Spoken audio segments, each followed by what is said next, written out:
morning, everyone. I'm Gabriella, your host today. Thank you for joining us before the Lunar New Year to explore the fourth upgrade of the 7 habits of highly effective people. Together, we'll delve into how to develop the talent to rethink and enhance self-awareness, self-management, social awareness, and relationship management from an organizational development perspective. 大家早，我是今天独家发布会主持人 Gabriella， 欢迎各位在过年前夕抽空前来一同探索融入未来职场情境高效能人士的7个习惯第4次升级内容，体验从企业发展角度重新构思自我觉察、自我管理、人际自觉、人际关系管理4大面向，发展所需人才。Today, our client partners and consultant team are at your service. If you have any questions during the event, please approach any of our colleagues. We are happy to answer. FranklinCovey 台湾全体服务团队今天都在现场。如果在体验期间有任何疑问，欢迎询问我们的同仁，我们很乐意为您解答。Now, please join me in welcoming Ronnie Tan, President of FranklinCovey Singapore, Hong Kong, and Taiwan, to deliver his opening remarks. He coupled with more than 30 years of senior management experience at national, regional, and global levels. He has vast experience in facilitating organizational change, particularly in the area of leadership effectiveness, leader development, executive coaching, organizational-wide change effort, and succession management strategy formulation and implementation. 接下来，欢迎 FranklinCovey 新加坡、香港、台湾总裁 Ronnie Tan 为我们今天的发布会致辞。他拥有超过30年在国家、区域和全球层面的高阶管理经历，在促进组织变革方面拥有丰富的经验，特别是在领导力效能、领导者发展、高阶教练、组织变革推动及接班人管理策略的制定与执行上。有请他为我们分享市场趋势与见解。Ronnie， 欢迎。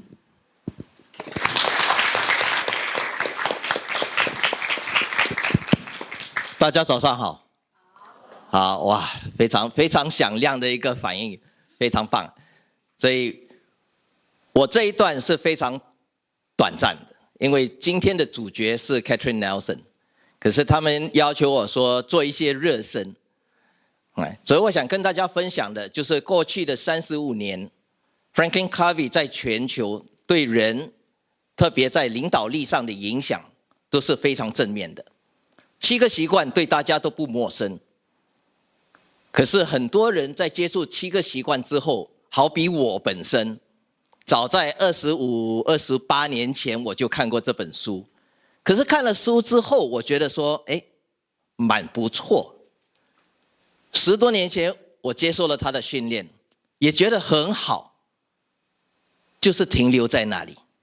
直到大概12年前，我开始回顾我私生活上或者我工作上，为什么我会碰到很多的困难，和很多客户在交谈的过程，很多领导者交谈的过程，也听述了他们跟我分享他自身还有在工作上很多的挑战，让我回想到说，其实我在7个习惯里面所看到、所学到、所听到的东西，都能够解码这些困难。问题出现在我自己的反思，还有自己的运用。当我开始运用7个习惯的时候，我才真正的发现说，过往走过的路有很多是蛮冤枉的，过往犯下的错误有很多都可以避免，是因为在于自己的修为欠缺了这些非常好的 principle， 还有很好的理念，并没有在我自己身上落实。25年前，不是25年前，25年周年的7个习惯书，我们要刊登的时候，现在已经是30年周年纪念。现在25年的周年纪念那本书，我们要重新刊登的时候，我们想到说要邀请一个人来写一个前言，想到最后我们邀请了 Jim Collins A 到 A 加的著名作者。如果大家了解这个人物，他很少甚至没有跟人写过前言。当我们发出邀请函的时候，他说让我考虑一下。当然我们很尊重说是，请考虑。他说我要重新阅读7个习惯这本书，我才决定要不要。几周过后，他回信给我们，他说我很乐意帮你写前言。当然我们乐开怀了。可是在他前言里面，他点到了一个非常重要的点，甚至连我们自己也没有体会到的。他提到7个习惯这个全面框架，其实是富兰克林·科维在科维博士的创造底下，给有效人士建立了一个全面的运作模式 （operating system）。这个全面模式也解开了很多组织在培训的过程里面感到疑惑的一些问题，就是为什么我向员工提供了很多不同的培训，比如沟通、解决问题、creativity 等等，可是效益都比较短暂，甚至没有看到很正面的效益。我们在培养人才的过程给了很多培训，可是那回收都不如其意。这个解码在于缺乏了一套操作系统。大家可试想，现在我们生活都离不开手机、电脑、平板，对不对？所以，可是我们热爱手机啊、电脑、平板这些，我们都很热爱它的 apps， 有不同的 apps 可以帮我们做某些事情，甚至在网上购物这些 apps。可是我们有没有发觉说，这些 app 都需要有一个强有力的操作系统？不管是 iOS 也好 ，Android 也好 ，Windows 也好，这个操作系统使到其他的 app 都能够发挥它的作用。7个习惯的全面框架就是这样，在 Jim Collins 的描述底下，真正的定位成为在人绩效、提高效率的一个操作系统。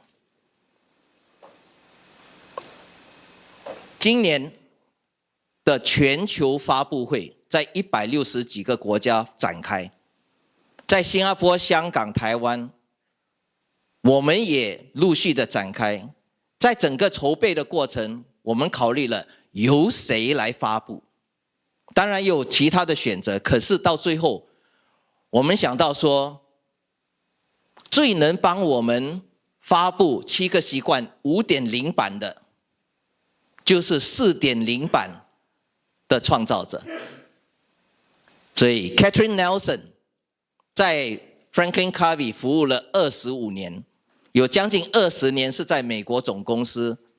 这20几年他担任了不同的职位，包括了在10年前领导团队创造出 7.0 版的 4.0， 在全球顺利的展开。过去的5年 Catherine Nelson 回到他的本家，在澳洲跟纽西兰，担任了澳洲、纽西兰的总经理职务。这4-5年的时间，他很顺利的把澳洲跟纽西兰的业务翻倍。在这样的情况底下，在 COVID-19 的情况底下翻倍，验证了他在管理、商务、领导方面的优势。所以我们很庆幸能够这次引荐 Catherine Nelson 到新加坡、台湾、香港，所以大概3天前我们在新加坡做发布会，下周会在香港做发布会。所以今天很荣幸的邀请到 Catherine Nelson 为我们分享7个习惯 5.0 版的精髓。Catherine Nelson。Thank you, Ronnie, for sharing your insights. Next, let's welcome today's speaker, Catherine Nelson.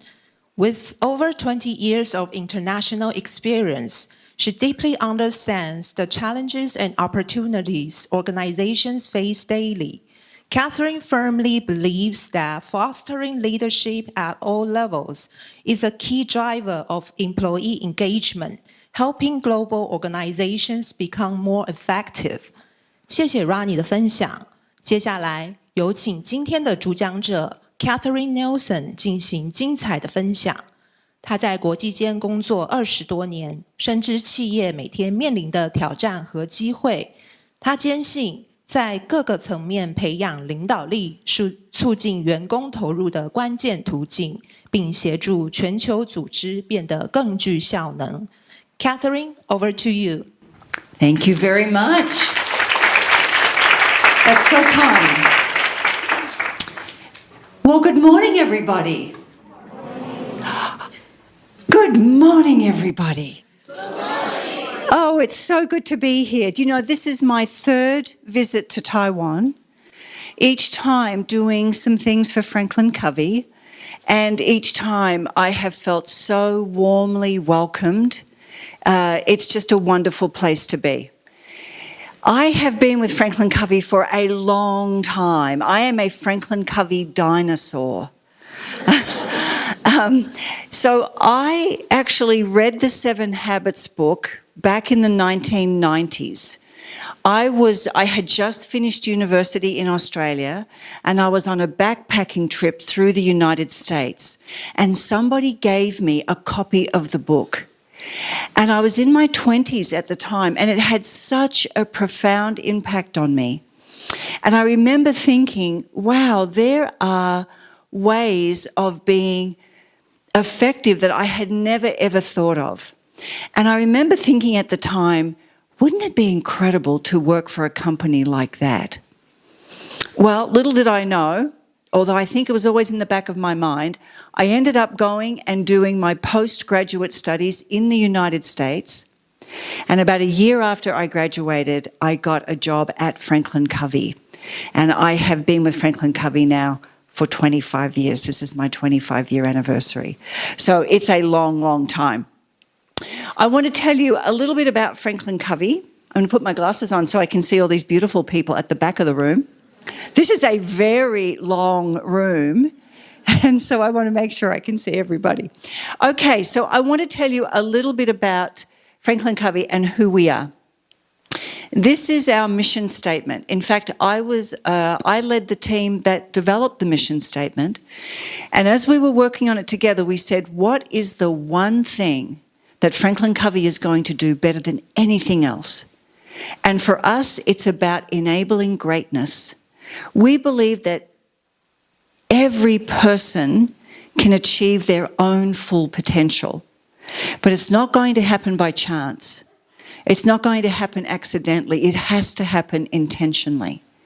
And we can do it best when we align what we do to timeless principles of effectiveness. Now, here are some numbers about FranklinCovey, and I want to point out a couple of them to you. Up in that top right-hand corner, it says 1.5 million. Every year, more than 1.5 million adults participate in some kind of FranklinCovey training. In addition to that, there's 2.5 million children who participate in FranklinCovey throughout their schools all around the world. So we really want to enable greatness. We want to teach these principles from when children are very young, and we bring them into the workplace, which is where most of us spend most of our waking time, right? We're at work. We believe that workplaces can be better. We believe that leaders can be more effective. And we believe that every single person can have a richer and better life. But again, there's some things that we have to do. Now, at FranklinCovey, we don't do everything, but we do 4 things we believe best in class. The first one, and I would say the most important because of the leverage that we have, is we build exceptional leaders at every level of the organization. Leaders are your critical leverage point inside any organization. Leaders create culture. They shape culture. What a leader values becomes the culture and the norms for everything else. So intentional leadership is essential. Now, that leadership is really built on being able to do three things very well. The first is, can I lead myself? Sounds like a funny thing, but we know many leaders who cannot lead themselves. In fact, at FranklinCovey, we do a lot of senior executive coaching. And do you know what most of the coaching is? It's self-awareness coaching. We have senior executive leaders who are brilliant, but they're like a wrecking ball. They don't understand the impact that they are. I can see some smiles, right? You know some of these people. They are brilliant, but they're not good at the human side. They step on people. They humiliate people. They're unaware. They have huge blind spots. Can I lead myself? Can I manage my time, my moods, my attention and focus? Do I have the personal and interpersonal skills where you can trust me and you'll follow and work with me? The next area that we focus on intensely is high trust cultures, because leaders need to lead people. And do we have a high trust and inclusive culture? And then finally, we're all about leading the business and developing and executing strategy. So today what I want to focus on primarily is the red square, which is all about leaders leading themselves. Now, you can do this at any level inside an organization, because as Dr. Covey always used to say, leadership is a choice, not a position. And sometimes we're very focused on positional authority. But we believe that whether you're a frontline person or the most senior executive, you can lead from wherever you are, but you must lead yourself first. You need to be somebody that can be trusted and that other people choose to follow. Okay, so today we're here to talk about the 7 habits of highly effective people. Here are some of the different versions, 50 million copies sold over the last 35 years. And this here is Dr. Covey. He passed away in 2012. I was fortunate enough to work alongside him for several years. And he was a very special human being. Dr. Covey was the real deal. Now, by that I mean the man that you met in private was the man that you saw in public. Do you know how sometimes you meet people and their public persona is great, but when you meet them in private, they're not very nice people? That was not Dr. Covey. He was the same thing. When you talk to him private, when you talk to him in front of others, he was the same man. He was a really good human being. Now, he wrote the 7 Habits book when he was 57 years old, which once upon a time seemed very old to me, but doesn't seem that old to me anymore. He had been a university professor for about 35 years. And over that time, he had built many, many classes on human effectiveness. And he began to be one of those professors that everybody would line up to get into his class. And he began to write down the things that he believed helped make people most effective. And finally, he put them into a framework. I'm going to share that framework with you today. Now, in my experience, many people have read this book. And I just would love a show of hands. And let me just put the book up there so we can see it. There we go, 50 million copies. Has anybody here read all or part of the book in the last 35 years? Can I have a show of hands if you've read anything out of the 7 Habits? Yeah, it's been around for a long time. Now, we know that we've trained about 100 million people. And today we want to share with you the new training, right? So many people don't read books anymore. We consume content, I know. We consume content digitally, and we want to show you how we have updated these concepts to make them really relevant today. In fact, this is a really important question, and that is, how are the 7 habits of highly effective people relevant today? Now, I'm going to let you in on a little secret. Dr. Covey never wrote an email. Have a think about this. So the book was launched in 1989. Email didn't really come about until the late 1990s. By the time that email came about, he had several assistants and they sent all of his... He couldn't type. Right? And so he wrote this book. And you could think, well, he wrote about effectiveness 35 years ago. If this man never sent an email, how can he be teaching us about effectiveness today? How does that even make sense? So I want to put that question out there, and I want you to think about that, because that's what we're going to talk about today. How can something like this be meaningful today? All right, we're going to do 4 things. First of all, we're going to do some introductions at your table. Now, I heard lots of conversation as we were coming in, and I got to meet several of you, which was terrific. Here's what I'd like you to do is we're going to do 4 things. We're going to do some introductions.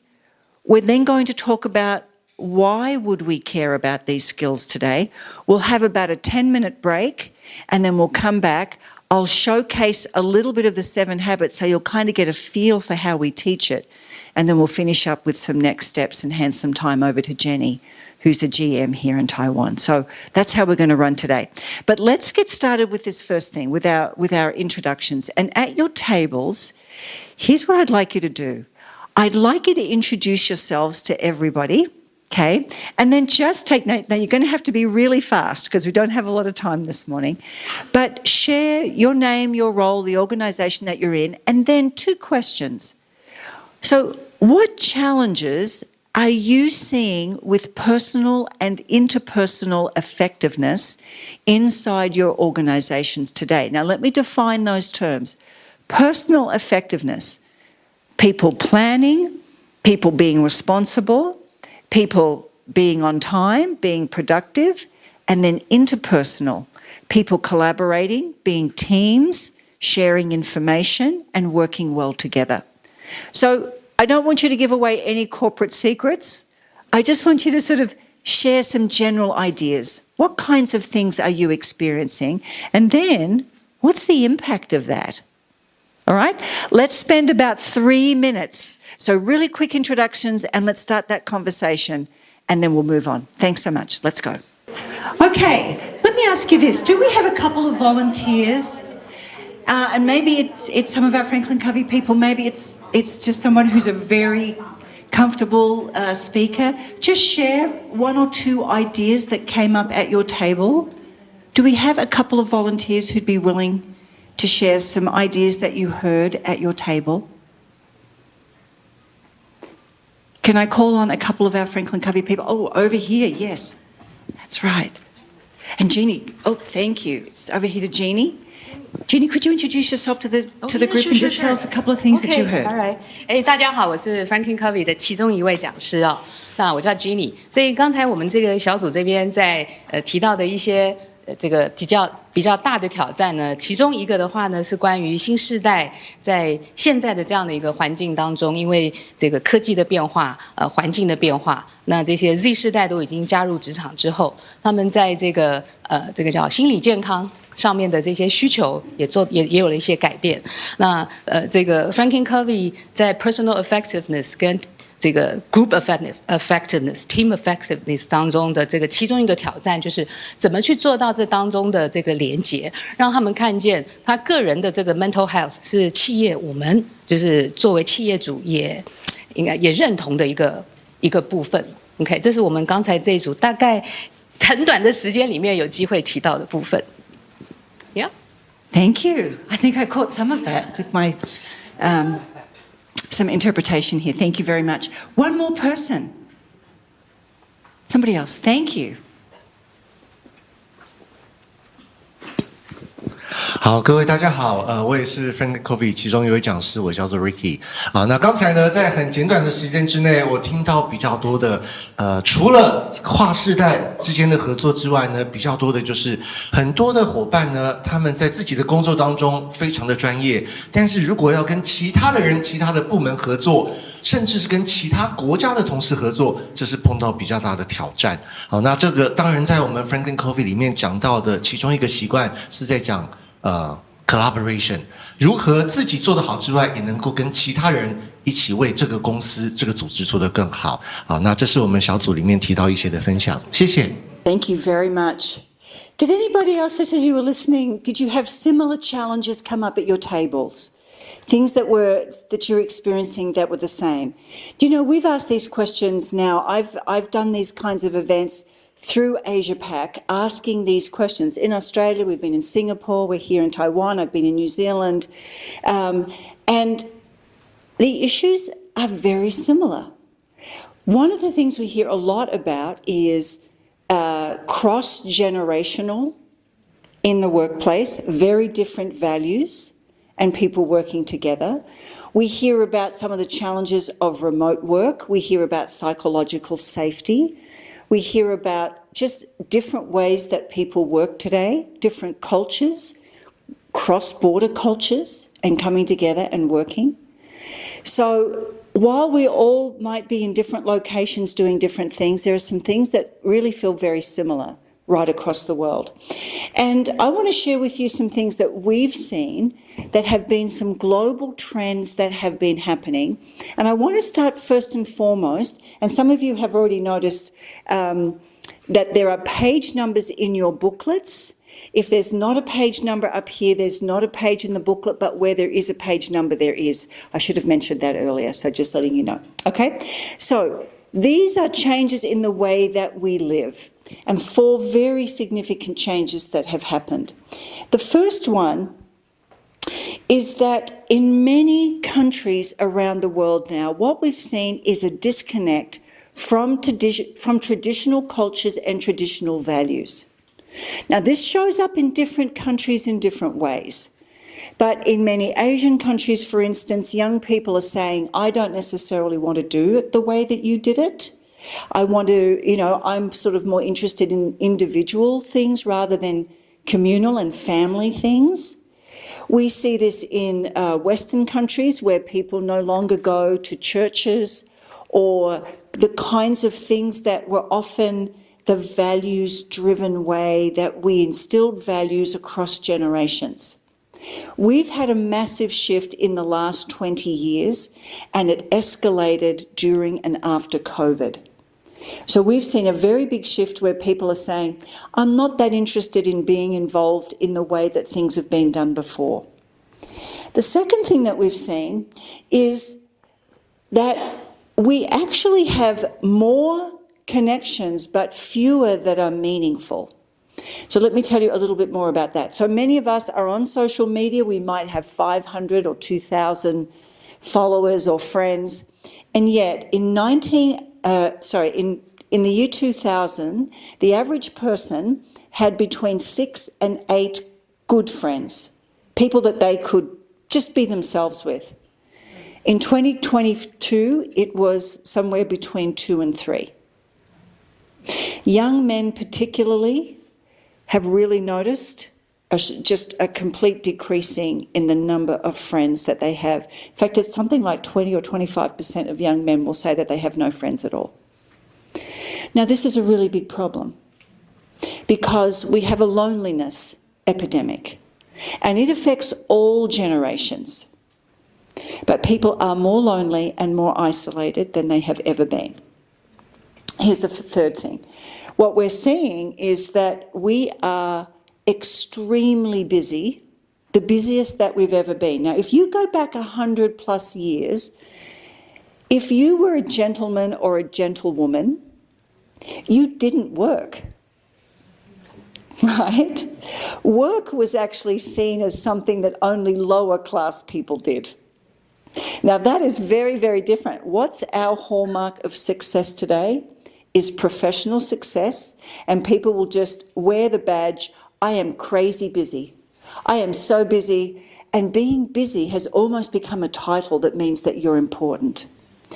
Now, I heard it said just recently, and I think about this a lot. This lady said, I am living my life in that it seems like I leave one meeting early to get to another one late.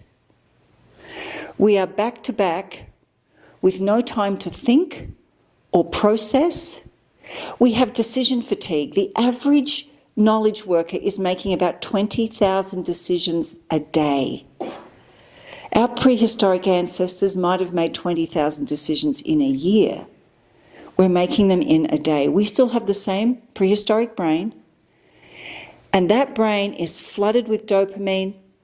Our bodies are awash in cortisol, which is the stress hormone, and we're feeling burnt out and exhausted. Once upon a time, it was a good thing for a child to be bored. Good, you're bored. Go and work out, go and find something to do. Now, our children are never bored, we are never bored, our brains never get to rest. Every moment that there's a microsecond of boredom, we pick up our phone and we fill it. But the problem is we have no time for reflection, contemplation. Boredom can be a very good thing, and we've wiped it out of our lives. Not because boredom's good, but because boredom creates, right? Out of boredom can come creativity. The last thing is our dependence on technology. Now, just like you, I mean, I've got two cell phones, I've got an iPad, I've got 2 laptops. I mean, I've got all the technology. But we've become dependent on it. In fact, 30% of adults will actively admit that they are addicted to their phone, and the data seems to suggest it's about twice as much. Our phones have been designed so that we do become addicted to them. They are full of intermittent reinforcement, which is the same as gambling. We get small rewards, we get little dopamine hits, and what's happened is we've become addicted to our technology. So all of this has happened primarily in the last 20 years. It's a massive human shift, and it's led to stronger feelings of isolation and disconnection. Now, the way that we work has changed significantly too. And what we know about work is that our workforce has changed. So we've got many generations in the workforce: baby boomers, Gen X, Gen Y, Gen Z. Generation Alpha, which is children under the age of 16, are about to come into the workforce. And what we have are fundamentally different ways of doing things all coming together. We also have an escalation of job skills. Now, let me explain what this means. In 2007, the OECD put out a report, and that report said automation is here and all of our jobs are going to disappear. Well, actually, that's not the case. What happened was our jobs just became more sophisticated. Lower level jobs disappeared, but let me give you an example if you're a salesperson. Once upon a time, a person who was in sales had a Rolodex and a telephone, and they got on the phone and they made phone calls. If you're in sales today, you'll probably have several people inside your organisation who are responsible for the CRM. You are gathering all kinds of data. You are slicing and dicing that data to understand your customer profile. Your customers are extremely demanding, and so you are continuously improving products and services and service levels. Every single job has become more sophisticated and more technical. A really simple example. Once upon a time, we had coffee and tea. Now, you become a barista. And a barista has to go and do a certificate. They have to do 2 months of study to learn how to make 200 different kinds of coffee with all different kinds of milk and milk substitutes, and they have to present it to you so beautifully, right? Every job, even the most simple ones, have become more sophisticated. So job skilling has gone up. Now, university education is largely unchanged. So what's happened is they come into our workplaces, and as workplaces, we are required to upskill people. Okay? And then when we think about the decision load, I mentioned that before. Now, we know that AI, and so much of what's been happening with AI and going out to the world has come from a lot of thought leadership here in Taiwan. AI is coming, is here now, and is continuing, and it will be the most major disruption, we think, since the printing press. And it will significantly disrupt the way that we work. From what we understand, though, and of course nobody knows exactly what it's going to do, but we know that AI is going to democratize knowledge. Now let me explain what I mean by that. Right now, expertise, if you're a neurosurgeon, there's not many other neurosurgeons. And knowing how to do that is a very narrow field. If you're a commercial litigation lawyer in a specific field, you might be one of only 10 in Asia Pac. So what it means is that knowledge is scarce, therefore we pay a lot of money for that knowledge. With AI is going to democratize knowledge. It's going to gather all of that knowledge and make it very usable. So what was once scarce will become abundant. And that's going to be a massive shift. It is going to change the face of our workplace. What we seem to believe, though, is that it will make the human skills more valuable. I'll give you an example. If you're a doctor, doctors basically do knowledge in, knowledge out. Think about it. Somebody comes into the doctor does the tests, so they're doing data in, then they do some sort of diagnosis, which is data out. AI will be able to do that way better than any doctor. It's already doing it. In sub-Saharan Africa, where they couldn't get doctors, they put iPads, and people were able to go in and just, people who were largely illiterate could go in and just press the iPad with their symptoms, and they ran a test. They were worried that the iPad wasn't going to serve people very well. The iPad gave far more accurate diagnoses than the doctor did. Okay? It's not bringing bias. It's not tired. It hasn't worked 14 hours that day. It just simply gives data in, data out. Here's what AI can't do yet. And that is, it can't be the nurse who sits by the 10-year-old child with a broken arm and wipes their tears and gently puts that cast on and tells them that they're going to be okay. Now, those robots are probably coming. And yet, for us to be human, we need to dig deep into our humanity. It's going to be really important for us to connect on what is most human. Okay, last thing, and that's the point here. Pre-COVID, many people went to work, their boss didn't know the names of their children, they were not really connected to them as human beings. They were just workers.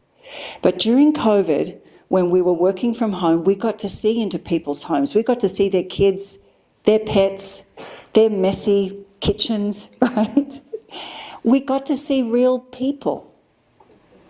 And people have come away from that and said, I don't ever want to go into a workplace and be treated like a number ever again. So this is a massive change. And as a leader, if you want to keep talent, and we know that talent now is very scarce, if you want to keep top talent, you have to treat people as people. In fact, what we know from our research is that there has been a significant shift in what employees want from us. First of all, they are looking for greater flexibility. They're looking for much more purposeful and meaningful work. They'll come into us and say, tell me about your values. Tell me why I should work for you. Once upon a time, like when I came out of university, I was so grateful to get a job. And I would say, tell me what I have to do to be successful in your organisation. What do I wear? I mean, we basically handed our personality and our persona over to our employee, our employer, and said, tell me who to be and what to do.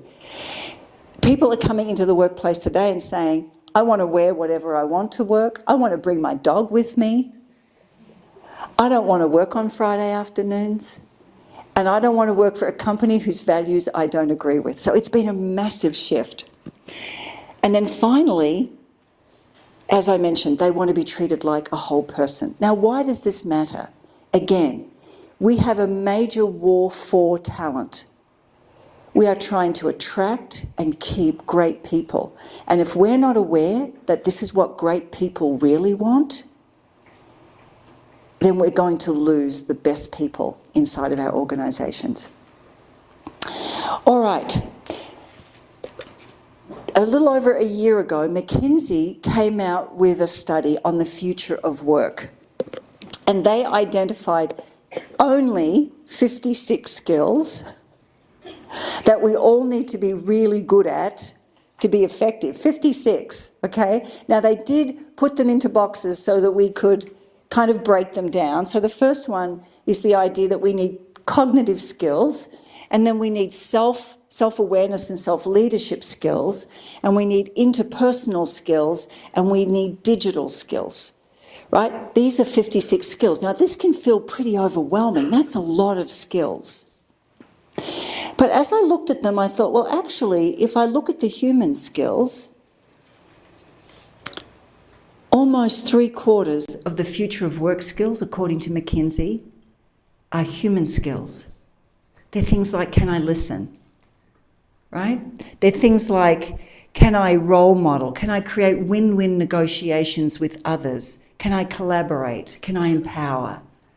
These are human skills.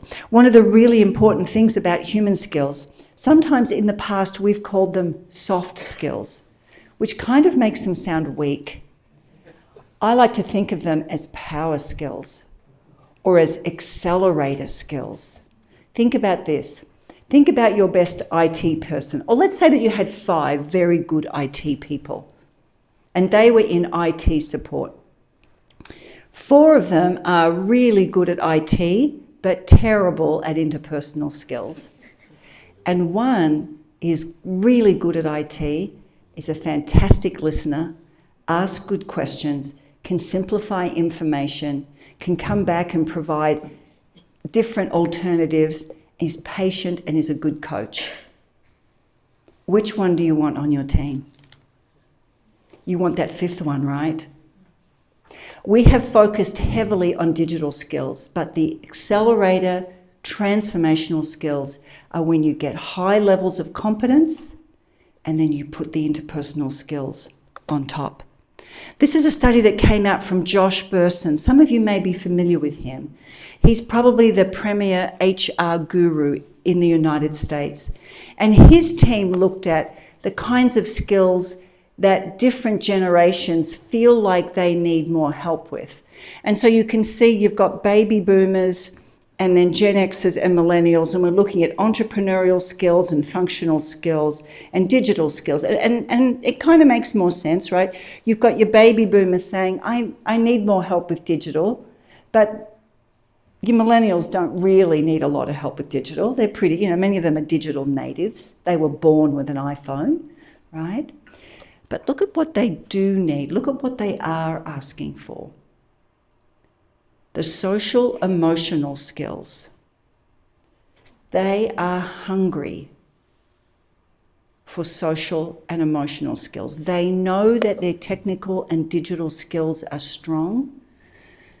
They also feel like their social and emotional skills are not well developed yet. And this is not unusual.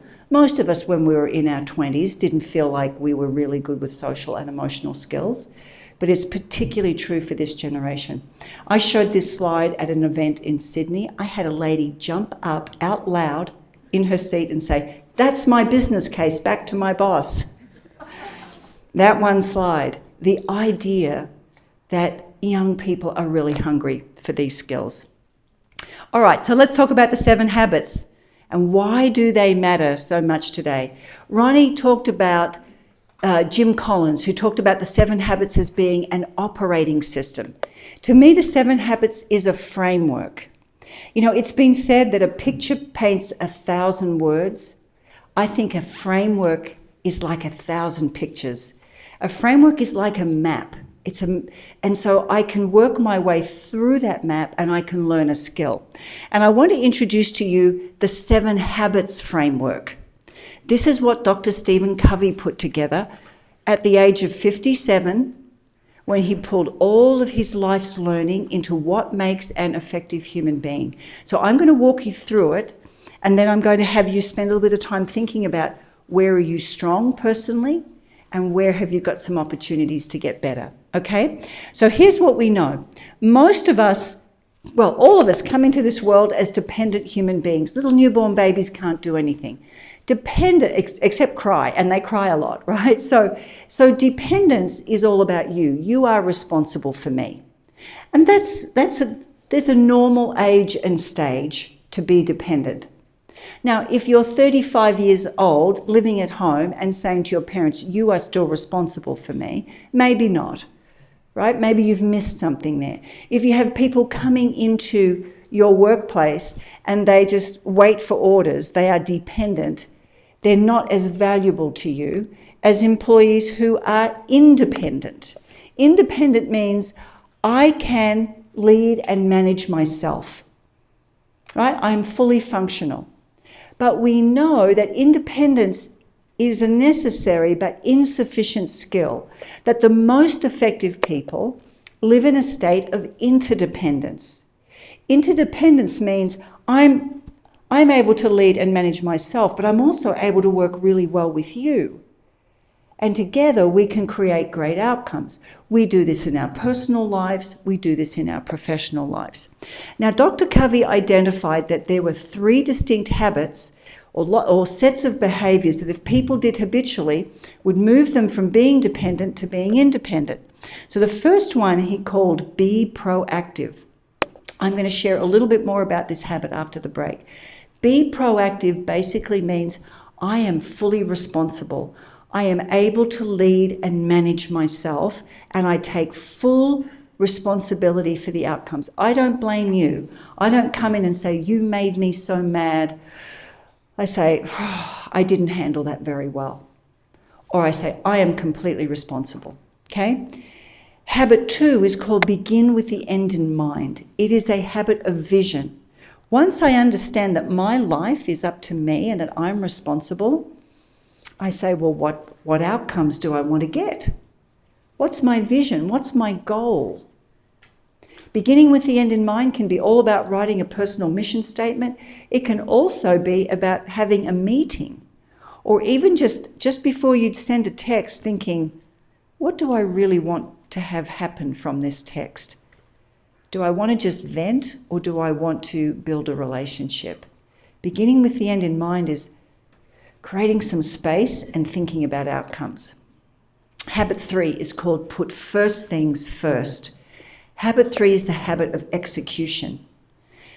When I am functioning well in habit 3, it means I prioritize what's most important and I do that first, rather than running around with my hair on fire and doing all the things that just make a lot of noise. Now, when I can habitually be proactive, begin with the end in mind, and put first things first, I win what's called the private victory. I am able to lead and govern and manage myself. And that takes me to independence. I'm an independent person. But I've also got to work with others. So habit 4 is called think win-win. It's not called get win-win. It's called think win-win. It's a mindset that I bring into every human interaction. I see us as equals, and I make sure that I listen to you and that what's important to you is important to me, and what's important to me I share with you. Habit 5 is called seek first to understand, then to be understood. That's the habit of good listening. Effective people listen first. Habit 6 is called synergize. Now that I'm a good listener and I'm treating you respectfully, we come together and we create solutions that are way better than either one of us could have done on our own. Now, when I live habits 4, 5, and 6 consistently, I win what's called the public victory. And you like working with me because I'm collaborative, I value our differences, I treat you with respect, but I also treat myself with respect. I'm good to work with. Now, around the outside of the 7 habits is the 7th habit called sharpen the saw. And this is a habit that's based on renewal. And it comes from a story of two men who are trying to cut through a log. And they've got a two-sided saw, so they're going back and forward. And as the further that they get through this big, thick log, they get slower and slower and slower because the saw is becoming dull. And somebody comes up to them and says, hey, shouldn't you sharpen the saw? If you stop for a few minutes and sharpen the saw, you'll be much faster. They're like, no, we don't have time to slow down and sharpen the saw. Now, it's an analogy for our lives, right? Sometimes we just go, go, go, go, go, go, go, and we don't slow down and make time for renewal. Now, sometimes people can say, well, that's just common sense. But in our experience, common sense is often not common practice. In fact, let me show you what we far too often see, and I call this the immaturity continuum. So in the immaturity continuum, I start with non-functional, and then I move to being dependent, and then ultimately codependent. And it's because the first anti-habit is to be a victim. So when I am not effective, I act like a victim. I blame everybody else. Then I begin with nothing in mind. I just wake up each day and just keep going without any really clear direction. And then I put urgent things first. Now that might sound like, oh, that's a good idea. Put urgent things first. The only problem is if you always live under urgency, you'll rarely get the most important things done. Now when I do that, I'm a private failure. You don't like working with me. I'm overly dramatic. I'm disorganized. I blame others. I'm difficult to work with. Then if I move up the chain, anti-habit 4 is to think win-lose, or often to think lose-win. When I think win-lose, it's all about me. When I think lose-win, I'm a doormat, walk all over me. These are both ineffective ways of approaching the world. Anti-habit 5 is to seek first to be understood, then to be understood again. I don't listen, I just talk, and I try to convince you of my way. Anti-habit 6 is called minimize. This is where I feel threatened by you. You get a promotion, rather than saying, congratulations, I'm so happy for you, we go off and say, that wasn't that big a deal. That's not so good. Do you know when I've caught myself doing that? Is when I feel insecure. Right? We minimize others when we don't feel strong. Now, when I habitually do those anti-habits 4, 5, and 6, I'm a public failure. I'm ultimately not trustworthy, and people don't enjoy working with me. Now, when I see people violate the 7 habits, I see 2 main ways that it happens.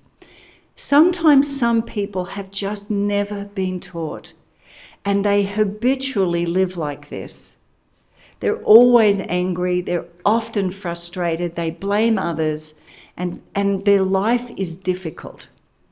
Now, let me tell you the number 1 rule of life. Life is difficult. Most of us complain, well, yeah, but my life shouldn't be difficult, right? Maybe everybody else's life should be difficult, but I'm a good person. My life should be easy. It's not. Life is difficult. This is a framework for saying how you respond to life will determine whether you're effective or not. The second way that I see that we do these anti-habits is when we violate habit 7. Habit 7, anti-habit 7, is burnout. So I'd like you to think about one time that you've come home from work, maybe you've worked a very, very long day, and somebody in your family, they want to talk to you about something really important. And you're like, no way, I cannot have that conversation right now. I am mentally exhausted. Or somebody comes into your office and you're in the middle of something and they want to talk to you and you're just not listening. We usually violate the 7 habits when we're burnt out, because the 7 habits are things that we need to slow down and do intentionally. And when we're in a hurry, we don't do them. Okay, you've got them in your book. Here's what I'd like you to do. Now, let me just be really honest. I have taught this material for 25 years. I am so much better than I was. But I still sometimes violate the 7 habits. Oh, and I catch myself. Let me tell you where I'm really strong and the weakness for me. And yours might be different. I am really strong in habit 1. I am one of the most proactive people that you'll meet. Habit 5 is hard for me. I'm not naturally a very good listener. And I've had to build that listening muscle for the last 20 years. And I'm better, but I think I'll have to work on it till the day I die. Okay? Everybody here is different. Here's what I'd like you to do. Turn to a partner or groups of 2 or 3 at your table. Where's your 7 habit strength? And what's the one that's hard for you, particularly when you're feeling a bit burnt out? Okay? Let's share that at your tables, and let's just take 2 minutes really quickly on this. I'm sorry, I feel like I'm cutting you short and there's lots of really good conversations going on. Okay, I'm just going to ask for a show of hands, and you can pick 2 habits, okay? So if you felt that habit 1 was a strength for you, can you just raise your hand? If you said habit 1 was a strength, you were good at habit 1. Okay, we've got a few people besides me. All right. Hands up if you put habit 2 was one of your strengths. We're only going to talk about strengths today. Habit 2, a strength. All right. Habit 3, putting first things first. We've got a few people. Habit 4, thinking win-win. Great. Habit 5, seek first to understand, then to be understood. I need to talk to you people because I need to listen to you people. That's what I need to do. That's right. Well done, habit 5. So what about habit 6, synergy? You're able to work really well with others. Terrific. Habit 7, one of your strengths is sharpening the saw. Anyone have that as their strength? Nobody. Okay, everybody. Oh, one. Ronnie. Okay, that's why he looks so good. So, it's interesting, isn't it? All of us have got natural strengths, and we've also got natural challenges. And I've never met anyone who was perfect at the 7 habits. Even Dr. Covey said habit 5 was hard for him too, right? He taught the principles and he kept trying to align his life to them. This is what great teachers do. The principles are beyond them. The principles just exist. They teach them and they align their lives to them. Now, speaking about great teachers, I want to share with you some work by Daniel Goleman. Now, the 7 Habits of Highly Effective People came out in 1989, and the book Emotional Intelligence by Daniel Goleman came out in 1990. Can I have a show of hands of people that have heard of emotional intelligence? Okay, most of the people in the room. Daniel Goleman identified this. Now, in most educational systems, we focus heavily on IQ, intelligence, your intelligence quotient. How much do you know? But Daniel Goleman identified that there was actually a different set of intelligence, and he called it emotional intelligence, or EQ. And he said people who were high in EQ way outperformed, and all of his data, he was from Harvard, all of his data supported this. People who were high in EQ way outperformed IQ. In fact, IQ is actually a fairly low predictor of life success. EQ is a much higher predictor. Now, Daniel Goleman identified 4 facets of EQ. The first one is self-awareness. Sometimes we call it metacognition. It's just kind of almost standing back and watching ourselves. It's like, what am I thinking? Why am I getting so upset about this? So highly emotionally intelligent people can look at themselves logically and honestly and have self-awareness. Why am I doing what I'm doing? The second skill that they have is self-management. They can manage themselves. They don't have angry outbursts. They can control their anger. They can get to places on time. They can focus their attention. They finish things that they start. Right? So self-management means that they were able to get things done. Now, as we look at our impact of others and awareness, they had social awareness. They could read somebody's emotions and adjust what they were saying. They'd say, oh, this person seems upset. Maybe I should back down a little bit. Right? So they could read the room is how we think about it. And then finally, they had relationship management. By that, he meant that they were able to be likable. They built friendships. There's a thing that talks about the strength of weak ties. We know we need very strong ties, and we also need weak ties, connections to many people, so that we can have healthy and fulfilling lives. Now, emotionally intelligent people were doing these 4 things all the time.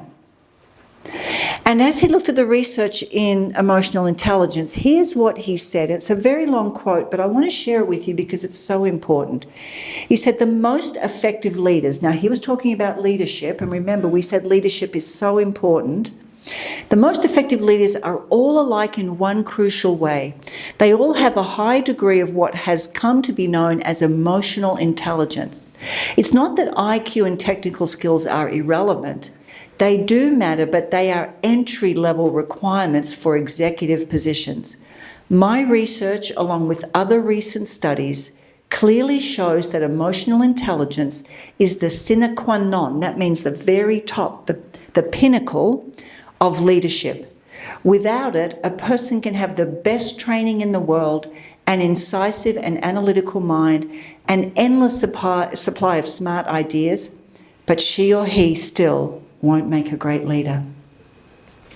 All right, what has that got to do with everything we've just talked about? Well, let's go back to the maturity continuum. This is Stephen Covey, 1989, Daniel Goleman, 1990.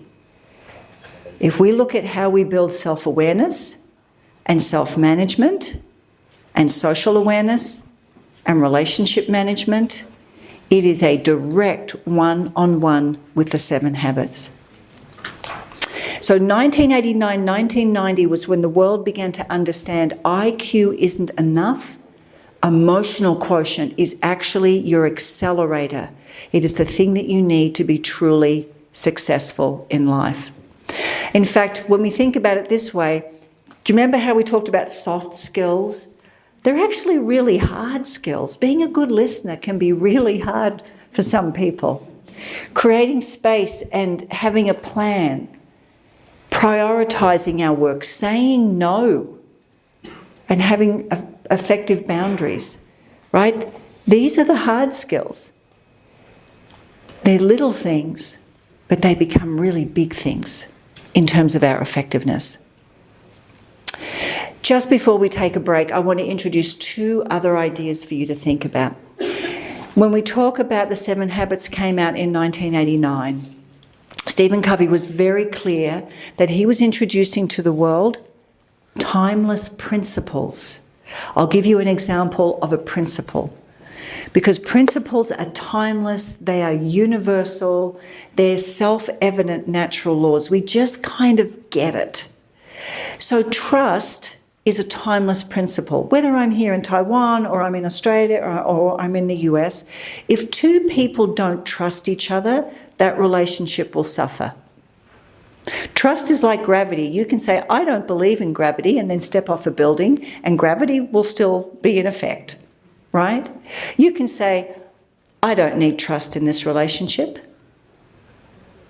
and you step into that relationship and violate trust. I promise you, trust will still be in effect. Trust is a timeless universal principle. Now, 100 years ago, the way that people developed trust is a little bit different in the digital age. How do I develop trust when I've got a team in 3 different countries? We're all doing everything digitally. There are different practices. And that's the second thing, is there's principles and there are practices. What we've done with the new 7 habits is we've kept the principles, we've just updated the practices. The principles are timeless, they are universal, they will outlive all of us, they will continue to exist. The practices will continue to change. Somebody said to me yesterday, so why a 5.0? Why do you have to keep updating it? And this is what we said. It's not that the principles have changed, but the practices keep changing. And we've got to make sure, as we're teaching younger people in the workplace today, that we're relevant to how they think about things.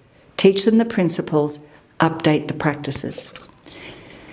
So here are the principles and practices that we have in the 7 habits. If you look at habit 1, the principle is all about choice. There are 3 practices there. If you look at habit 2, the principle is about purpose. If you look at habit 3, the principle is focus. Right? Highly effective people, focus. If you look at habit 4, the principle is abundance. Habit 5, respect. Habit 6, collaboration. And habit 7 is renewal. Now, what we've done under each principle is put practices in that people can invest in that are relevant today. Last thought before we go to break. Stephen Covey identified that for thousands of years, the great wisdom teachers here and around the world had focused deeply on the development of character. It was the slow development of who you were as a human being, that beautiful proverb that it takes 100 years to grow a human being. But the development was on character. We live in a world today that is awash in personality.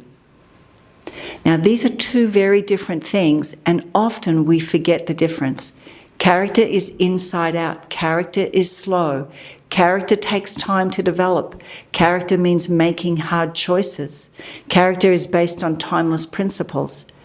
Personality is outside in. Personality is based on how many likes I have. Personality is if people like me. Young people today are buried in a world of personality. And I'm not against social media. I'm on Instagram. I'm on Facebook. We're all on these different apps. But we have to create enough space because they're teaching us that character doesn't matter. And we want to go back as we finish and go to break. Character does matter. And remember, we're bringing people into the workforce. It is our responsibility in the workplace to teach these skills. Because for many people, they're not getting it anywhere else. So let's take about a 10-minute break. It is now 10:25. Let's get back here by about 10:35. And what I want to do then is showcase to you the new 7 habits and share with you some of the new content that we have. All right, so about 10 minutes. We've got restrooms out here. There's still some coffee and tea. 10 minutes and we'll see you back here. We spent some time talking about why develop personal and interpersonal skills. And just as a reminder, these are essential skills for our effectiveness. IQ matters, but EQ is your accelerator. 7 Habits is the premier tool for teaching this. And what I want to do is have us move into thinking about or just really understanding a couple of these principles a little bit more. Now, to do this, I'd like you to think about an organisational or team or even a personal challenge that you're working on right now. And we're going to go through 3 different principles and behaviours that we teach in 7 Habits. And I'd like you to think about that challenge that you're facing and how these principles might apply. Sometimes people, we've got organisational up there, but sometimes people like to think about it for a team, and sometimes they just want to think about it even personally for themselves. Okay, so remember before the break I shared with you the 7 Habits practices. We're just going to focus on 3 of them. There's 14 in total. We're going to focus on 3. Before we do, though, I want to start by even defining the word effectiveness. Now, Stephen Covey talked about the 7 habits of highly effective people. He didn't call it the 7 habits of highly successful people, or the 7 habits of highly efficient people, or the 7 habits of rich people. He called it the 7 habits of highly effective people. Now, what does it mean to be effective? He chose this word very carefully. You see, effectiveness is about getting the things that you want right now that are important and valuable, but to do it in a way that you'll also get the things that you want tomorrow that are important and valuable. Sometimes what people do is they work really hard right now, but they violate principles and they lose the long term. We see this sometimes when people don't care about their family, don't focus on their family, focus on work, and then over time their family is not close to them. Right? So effectiveness means doing things now and keeping the things that you want for the long term. So it starts with a core principle called a paradigm. This comes from the Greek word paradigma. A paradigm, in some respects, is like this pair of glasses. When I put them on, I see the world a certain way. All of us have paradigms. They are the conscious and unconscious beliefs that we hold.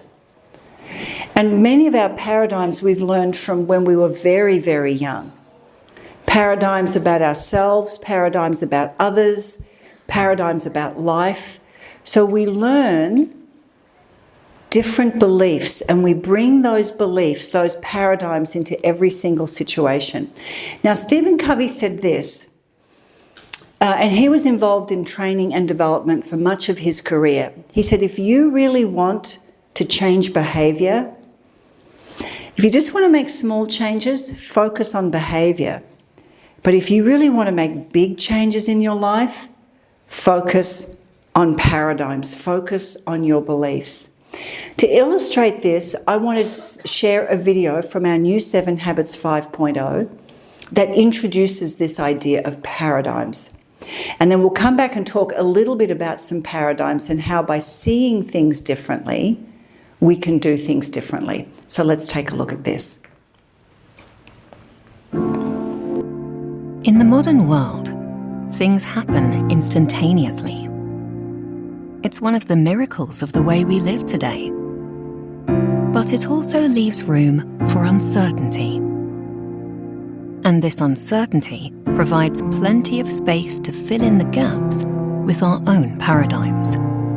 Paradigms are the stories we tell ourselves, the lens through which we view the world, and they shape how we perceive both ourselves and the people and events around us.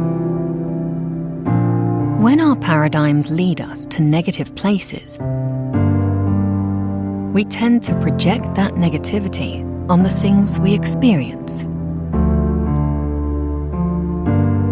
which can wear down our patience and understanding, limit the opportunities available to us, and affect our relationships with other people. But paradigms can change. If we are open and willing to see things differently. Just seeing what somebody else might be going through can be enough to shift our perspective.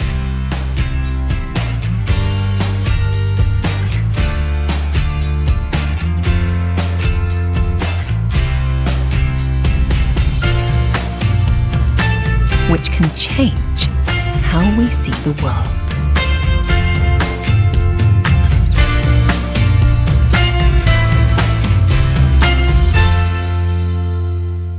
All right. Have you ever had an experience like this where you believed something and then you got a little piece of new information and you saw it completely differently? I'll give you an example of, and I've had so many paradigm shifts in my life, but I'll give you an example of one that I had very recently. So for many years, I used to run. I did 10K was my favourite distance. I did a lot of running.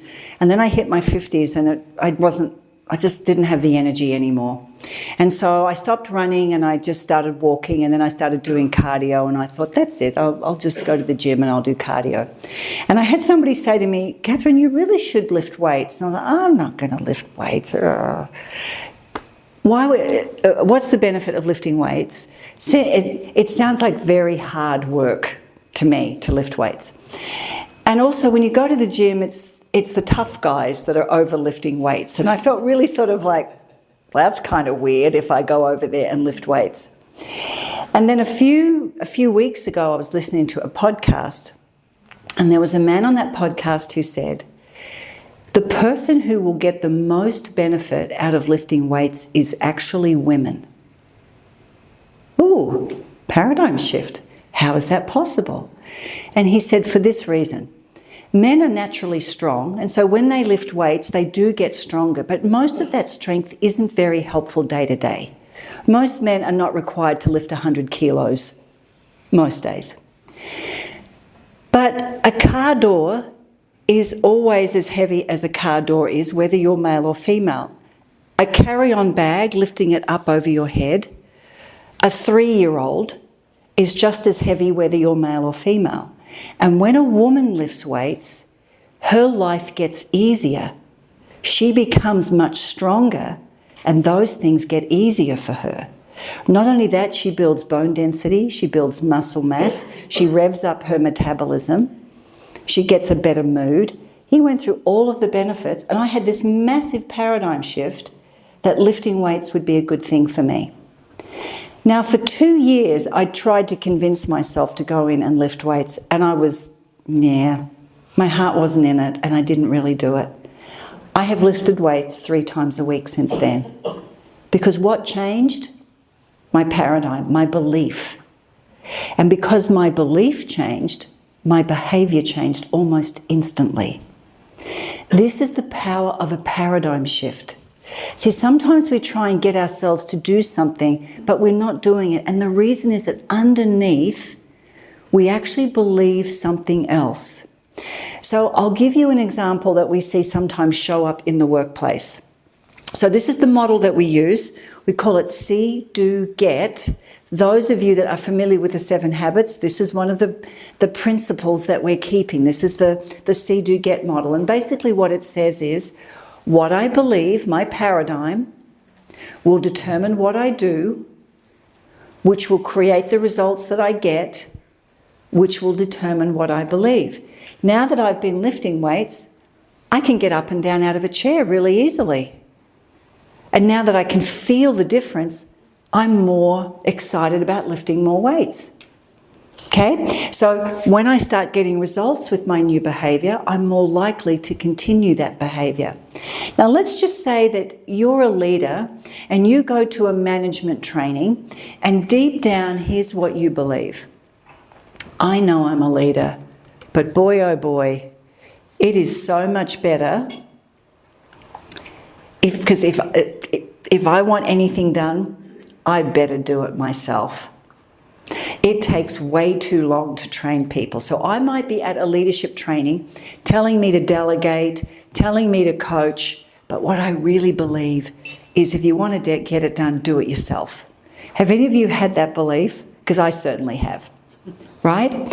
So if I believe that if I want it done, or that if I want it done right, I need to do it myself, what do I typically do?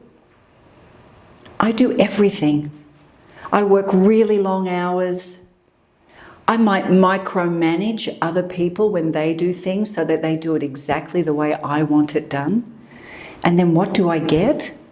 Well, I do get it done the way that I want, but the problem is I'm working late, I'm still working long hours, I'm not bringing in any new thinking.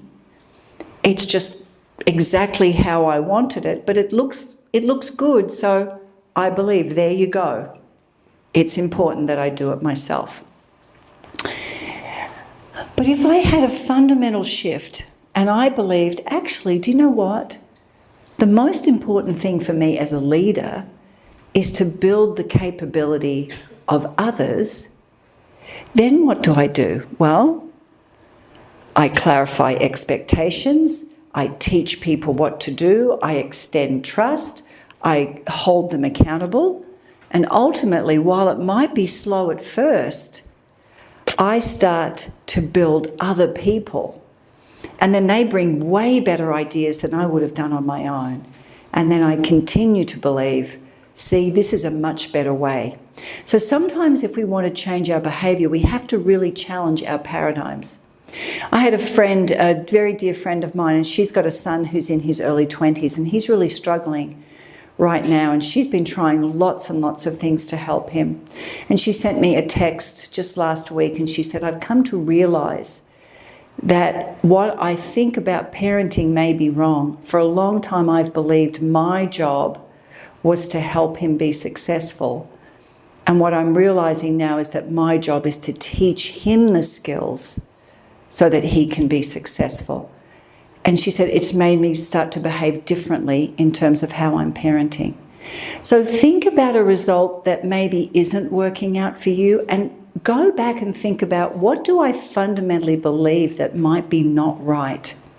Anytime that the results that we're getting aren't what we want, we probably have a paradigm, a belief that's not right.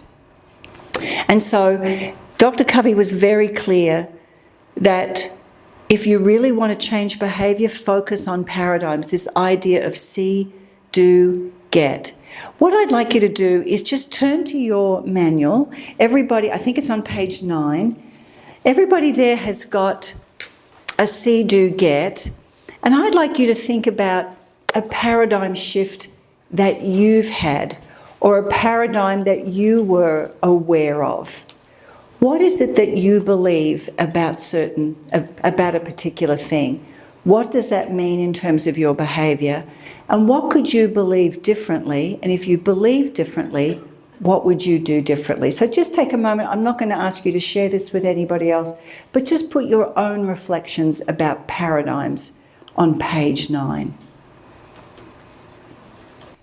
You may want to think about your challenge, the thing that I asked you to think about at the very beginning. What do you believe about that could either help or not help you be successful? Sometimes we can believe there's no way that can happen, or that's too hard, or no one's going to want to help me. Whatever we believe will become self-fulfilling. So it's taking a look at those paradigms and thinking about how we can believe something else. All right, now as I mentioned, we're only going to touch a little bit on 3 behaviours today. And so I've just introduced 2 ideas. First one was just this idea of what is effectiveness, and then understanding our paradigms, our beliefs, as the first most important thing to focus on to change behaviour. So now that we understand that these are foundational principles, let's move into some of these practices for living the 7 habits. And the first habit, habit 1, I want to share 2 practices today that we know make a really big difference. Now, it starts with what we call a common paradigm. So do you remember how I showed you the immaturity continuum when we're not being effective? This is the common paradigm.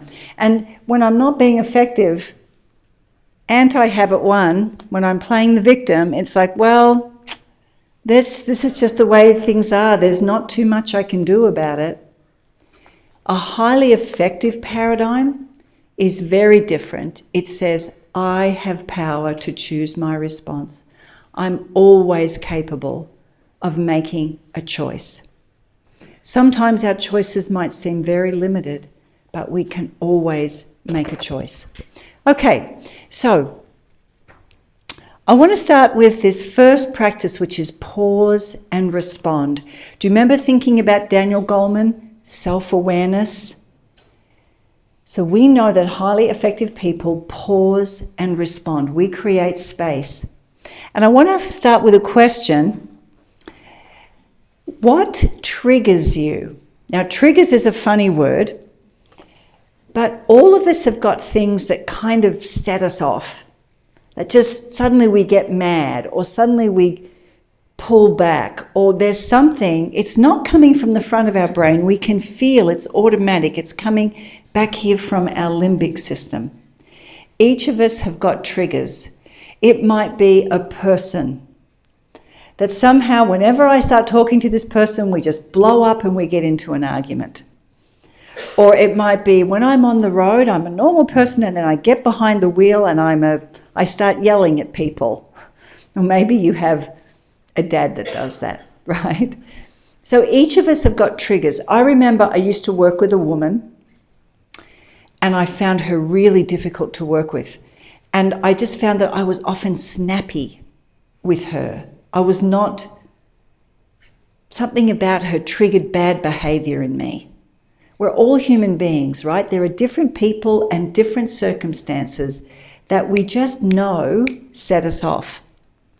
Now, when this happens, we might have a stimulus, that person.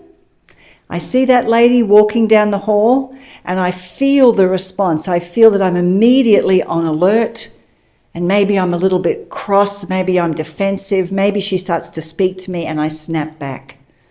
There's really no space, there's no thinking. There's a stimulus and then there's an immediate response. Now, Stephen Covey identified that really mature people, when I'm being effective, I create a space between the stimulus and my response, and I become aware of that space. Stephen Covey said that in that space is our freedom to choose our response. Now, in that space, we can do 4 things. We've got self-awareness. Wow, I see this person coming and I just feel, I feel uptight. What's going on inside me? We've got conscience. I don't want to be a mean, snappy person. I actually want to be kind and gracious when I see this person. We've got imagination. I can think about, okay, what can I say that's actually much more gracious, even if she drives me crazy? And then finally, we've got will or willpower. I can take a breath and I can say something differently. In this space between stimulus and response is all of our wisdom and effectiveness. And too many of us don't even realize that we have that space there. I was with my 18-year-old niece just a month ago, and we were walking down the street talking about this principle. And she said to me, Auntie Kath, that's where happiness is, in that space, isn't it? I thought, what a lovely way of putting it. Slowing down, taking a breath, creating some space, and making a better choice can make us happy. I had an experience a few years ago. I was teaching the 7 habits to a room like this. And as I taught this idea of stimulus and response, I had a lady raise her hand, stand up and walk out to the front and say, can I take the microphone and tell the group something? Okay. I wasn't quite sure what she was going to say. And she told a wonderful story. I've always remembered it. And she was very excited about sharing this story with everybody. So she had read the 7 Habits book, and she was a young mother. She had 3 children under 5. 3 under 5. And she would come home from work at the end of the day, and she was often exhausted. And they would have dinner and she'd get everybody, and then she'd go through bath time every night. And it was a fight, and there were fighting and tears and screaming and noise and splashing. And she said, and I was yelling at my kids every night. And she said, and I just thought, well, there's nothing I can do about it. Bath time is always bad. That was her paradigm. And then she thought, what if I could make bath time a beautiful experience for my children and me? It was quite shocking to her. She thought, I don't even know how I'd do that. So she went through those 4 skills. The first one was self-awareness. What happens to me at bath time? My anxiety goes up. I get frustrated. I expect it to be noisy and bad, and I start yelling. All right, so I'm doing certain things. Her conscience, I don't want to be screaming at my children at bath time. I want to be a mother that creates good memories, not bad ones. Imagination. She began to imagine her behaving differently. What if I spoke in a soft voice? What if I hugged my children before they got in the bath? What if I told them a story? What if I got them toys that they could play with? And then willpower. Here's what she said. The first day, all that she could do was sit on the edge of the bath and not yell. That's all she did. By the end of the week, they were playing together. So understanding that she could change a paradigm and change her behaviour. All of us have this gift. Now, this seems like such a basic skill, but it's amazing how many people do not understand that in the complex, difficult relationships we have in our lives, we can create space and we can create a very different outcome. So here's what I'd like you to think about. Think about something that's pressing in your life. What would creating more space and putting self-awareness, conscience, willpower, and imagination in place, what would that allow you to do differently to get a different response? Just have a think about that for a moment. What we know from the data is that after people perform exercises designed to increase or strengthen self-control for a couple of weeks, they do better on lab tests of self-control and report improvements in multiple spheres of their lives. One of the things that we teach in the program is a simple skill called box breathing. We breathe in for 4, 1, 2, 3, 4. We hold for 4. We breathe out for 4, and we hold for 4. Do you know that you can get somebody out of an anxiety attack through box breathing in less than a minute? All that we're doing is creating space between stimulus and response. So we teach this as a foundational skill, and we go back and remind people of the power of that. All right, second skill that I want to showcase, and again, we spend a lot more time teaching this. I'm just showing you a few little things today, okay? The second thing that we focus more on is what we call the circle of influence. And this comes from work that was done by Carl Jung many, many decades ago. But here's what he identified. People who had a high locus of control and focused on what they could do something about were far more effective than people who focused on all the things that they could do nothing about. So you can take something like AI and you can say, oh my gosh, AI is coming. I don't know what's going to happen. I might lose my job. What if the whole world economy flips? What if, right? So that's out there in what we would call the circle of concern. That is everything that I worry about, but I have no control over any of that. The circle of influence is what I do have something about. Well, if AI is coming, I can read up on it. I can listen to some podcasts. I can learn as much as I possibly can. I can find the best thinkers who know about AI and listen to interviews that they've done. And I can start to take practical steps so that when AI comes, I'm not surprised. In fact, I'm ready. All right? So it's the difference between worrying about everything that we can't do anything about and focusing on the things that we can. Again, this feels like just a very ordinary skill, but here's what we know. People who focus on their circle of concern, their world gets very small. They feel powerless most of the time. People who focus on their circle of influence, their world gets bigger and bigger, and they start to create better ways of doing things. If you want to feel empowered, if you want to feel strong, take any issue that you're struggling with and focus on your circle of influence. I'd like you just to take a minute and I'd like you to think about that issue that you started off with after the break. What's one thing that's in your circle of influence? Just write that down. One thing that you can do about that thing. The things that are in our circle of influence, It's just like, it's what I can do. It's not like, well, I'll get my boss to do this thing. No, it's what can you do? Circle of influence. Take a minute, write something down that's in your circle of influence. He used to ask this question. He'd ask people to think about if there was one thing that you could do that you are not doing at the moment, that you know would make your life much better, what would that one thing be? All right, have a think about that. In fact, you may want to write something down. If there's one thing that you could do that would make your life better that you're not doing, what would that one thing be?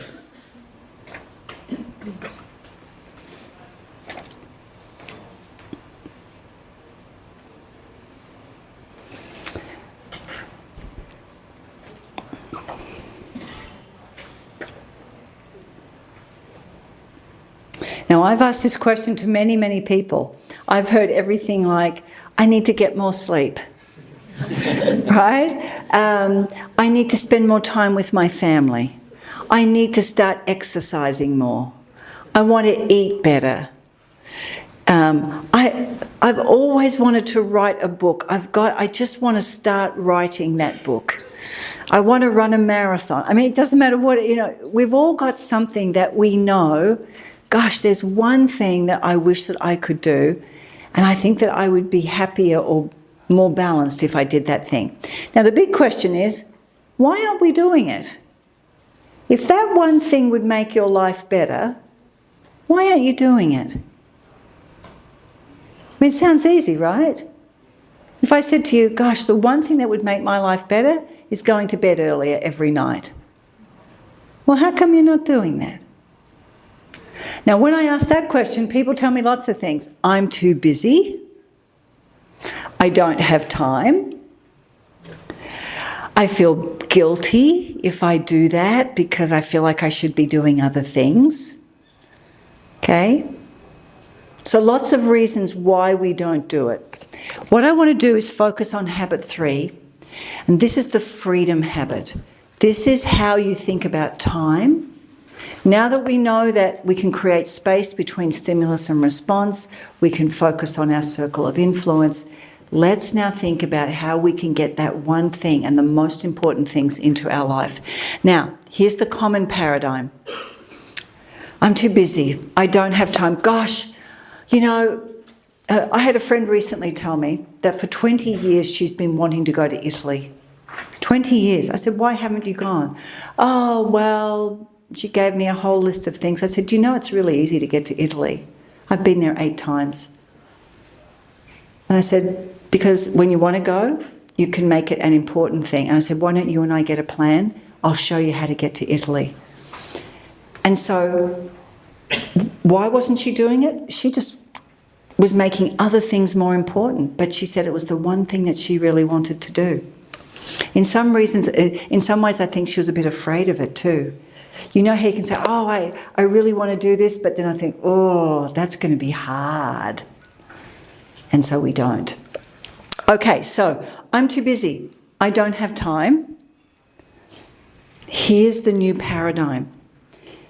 Once you begin to believe, no, I protect time for what's most important. I'm responsible for my time. And I make sure that I protect the most important things by blocking out time. So when I asked you that question, remember, what prevents you from achieving those most important things? Most of us will say we don't have enough time, or maybe we just don't know how to do it. And those are 2 very, very solvable problems. But we have to understand the definition between 2 words that we often use interchangeably, meaning we use them as if they mean the same, but they don't. The first word is important. And important are activities that represent our core purpose, our values, our key roles, our highest priorities. Important things have weight. They matter to us. Now, on the other hand, we live in a world that's all about what's urgent. And urgent are things that require immediate attention. We today get many stimuli. Your phone can ding, ding, ding. You get messages and notifications, texts, updates, emails, phone calls. We get a lot of urgent or seemingly urgent things coming to us. Now, it's really important that we understand what we call the time matrix. And this helps us to think about time differently. That there's a difference between things that are urgent and things that are important. Now, quadrant 1 is the quadrant of necessity. This is things that are both urgent and important. If you have a crisis, maybe if you're in California with the wildfires, that's urgent and important. You've got to evacuate your house. You've got to grab whatever you can and get out of there. That is quadrant 1, right? Quadrant 1 might also be your child comes in and they're crying and you can see that they may have broken their arm. Oh, got to get you off to the hospital, right? Sometimes it's a client calls us and they're very upset about something and we need to immediately take care of that. So there are definitely things that are both urgent and important in our lives. The problem is many things feel urgent, but they're not important. And those we put into quadrant 3. We call those the quadrant of distraction. I call them the quadrant of deception. Sometimes you'll get lots and lots of emails and you get caught up in an email chain and it might take several minutes or even half an hour of your time. And then by the end of it, you realise, oh, that wasn't even very important. I spent a lot of time on something that didn't really matter because it seemed important. It came with lots of urgency, but actually it wasn't important. You know, I keep learning this lesson over and over again. So when I'm travelling like this, I don't look at email all day, usually. I look at it in the morning before I start, and then I look at it at the end of the day. I might have 100 emails come in, and interestingly, about 80 of them get solved during the day by other people. But if I was in front of my computer all day, I would be in those emails. And that would be consuming a great deal of my time on things that didn't really matter, that somebody else could take care of. Quadrant 3, we have to be really careful, because just because something comes to us with a sense of urgency does not mean that it's important. Now, when we spend so much time here in necessity, quadrant 1, and then distraction, quadrant 3, we burn out. Do you remember burnout on the outside edge of the immaturity continuum? Well, what happens when we get burnt out? We go over to quadrant 4 and we spend time doing things that are neither urgent or important. This is when we start watching videos, cat videos, on Facebook, and 1 or 2 is cute, and then 3 hours later, we've gone down this rabbit hole of watching videos and we're zoning out. Maybe we're gaming and we think, oh, I'll just play a couple of quick games on my phone, and 2 hours go by. And we do it to soothe our brains.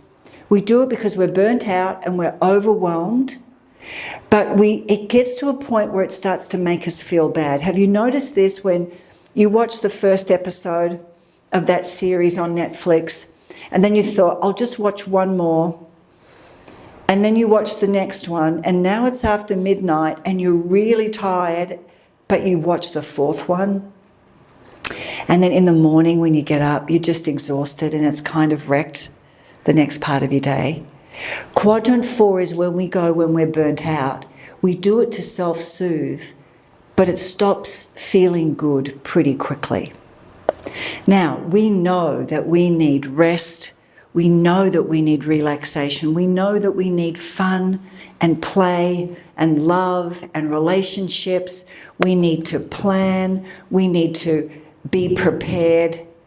Quadrant 2 is where we spend time on things that are not urgent, but they're really important. And unfortunately, if you don't make time for quadrant 2, it will get swallowed up by quadrants 1, 3, and 4. Because you have to deliberately step out of what you're doing and intentionally focus in quadrant 2. Highly effective people spend way more time in quadrant 2 than they do in quadrant 1 or 3 or 4. And it's because they have an internal discipline that says, I need time to prepare, I need time to plan, I need time with family, I need time to do those important things. If my thing was going to bed early, gosh, the one thing, if I just went to bed earlier every night, I'd feel better. That's a quadrant 2 thing, go to bed earlier. If it's really important to you to exercise, that becomes quadrant 2. I get up a little bit earlier to make sure that I exercise every day. That's quadrant 2. Quadrant 2 is saying I need to go and have my annual health checkups. See, that's not urgent, but you feel fine. You think, why would I go to the doctor? But when you start doing that regularly, when you get your teeth taken care of, every 6 months you go in. That's quadrant 2. It's not urgent, but it keeps you out of quadrant 1 and sitting in that dentist's chair where they start having to extract a tooth because you didn't come in and take care of your teeth over time. So quadrant 2 is always about planning and preparation.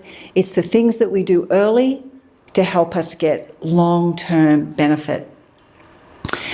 I'd like you to think about the thing that's most important to you, the thing that you're not doing. Remember when I said, what's that one thing? Which quadrant is it in? For most people, it's in quadrant 2. Exercise, sleep, eating better, spending time with family, writing the great Taiwanese novel. That's all in quadrant 2. So you need to carve out time and make it happen.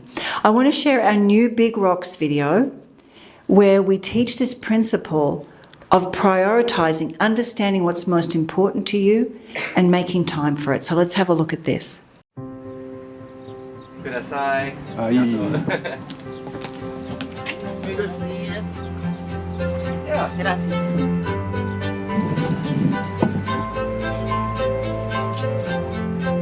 Should I pick the first one? Yes, go ahead, please. Do you feel there is enough time in a week to do all the things you want to do?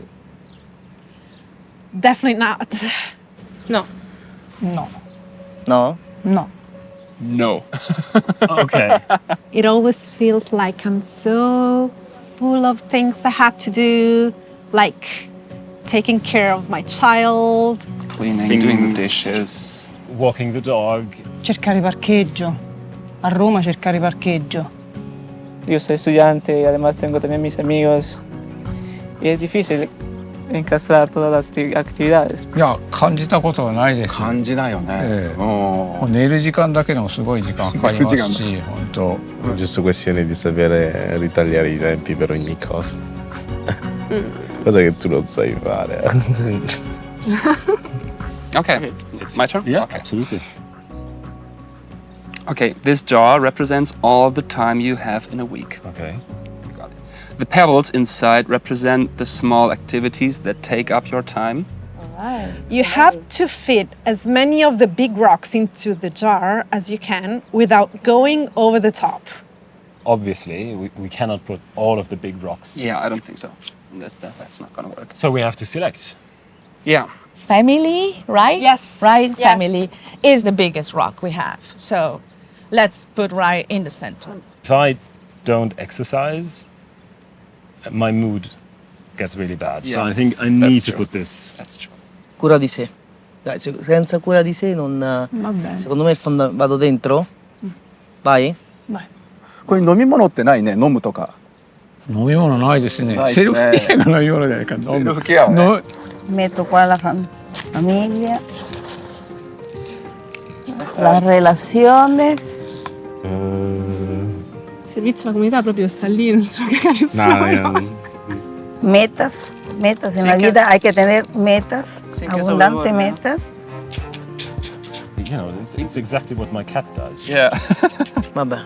Uno c'è, un'altra c'entra. Controlla se c'entra obiettivi.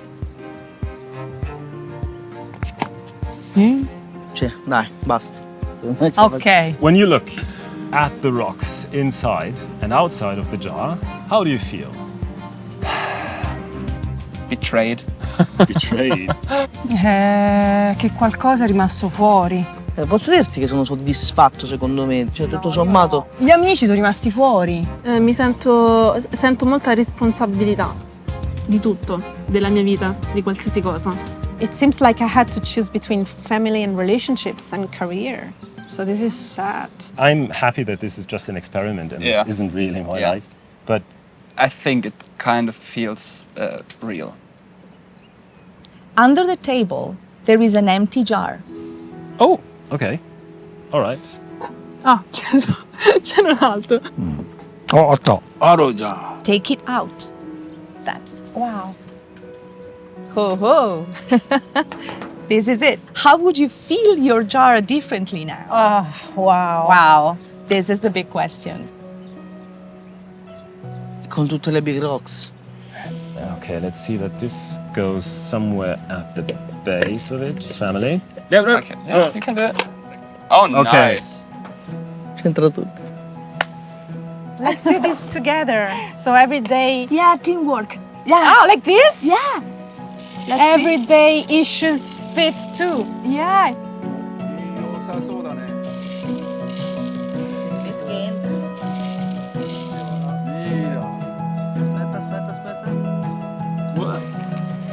Nice.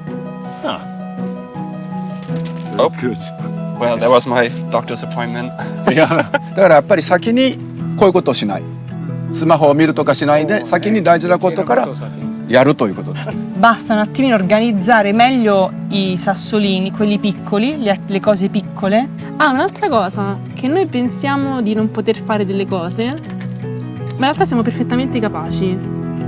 Definitely what seemed impossible before Yeah. is now possible. Si ponemos las cosas grandes primero, todo va a quedar en su lugar.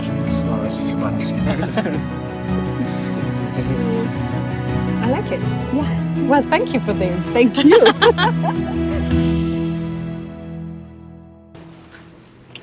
All right, we all have the same amount of time, but we must be intentional about how we use our time. And highly effective people put the big rocks into their calendar first. So let's have a look at what this means. So usually, unfortunately, what too many of us do is we start our day and we write a long to-do list and we don't prioritize. In fact, have you ever done all the easiest things first? Just because, oh, got that done, that done, that done. And you might get a lot done, but that really important thing gets rolled over to the next day and rolled over to the next day and maybe doesn't happen at all. When we think about big rock scheduling, we start by saying, what are the most important things in my week? What are the most important things I need to get done? And I look at the week in advance and I put those things in first. And then I let the other things fill in, but some of it is going to fall out because it actually didn't really add any value anyway. Okay? So this might seem very intuitive, but it's amazing how many of us, once we got our phones, we stopped planning. And remember how we talk about stimulus and response? We've got no space between stimulus and response. An email comes in, we just respond. A text comes in, we just respond. A request comes in, we just do it. We're not standing back and saying, wait a second, I've got this big rock that I need to get done today. Do I even need to respond to this? Highly effective people put the big rocks in and they make sure that they get them done. Stephen Covey said this. He said, well, first of all, let's talk about the long-term impact. If you live your life in gravel, the long-term impact is burnout, right? And you will not feel like you got the most important things done.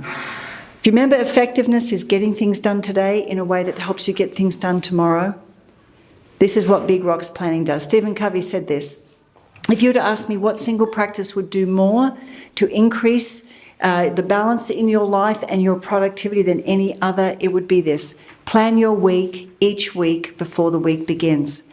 This is a habit that we teach people. And I've been doing this now for 25 years. Either Sunday night or Monday morning, I sit down I put the big rocks into Outlook, which is my planning system.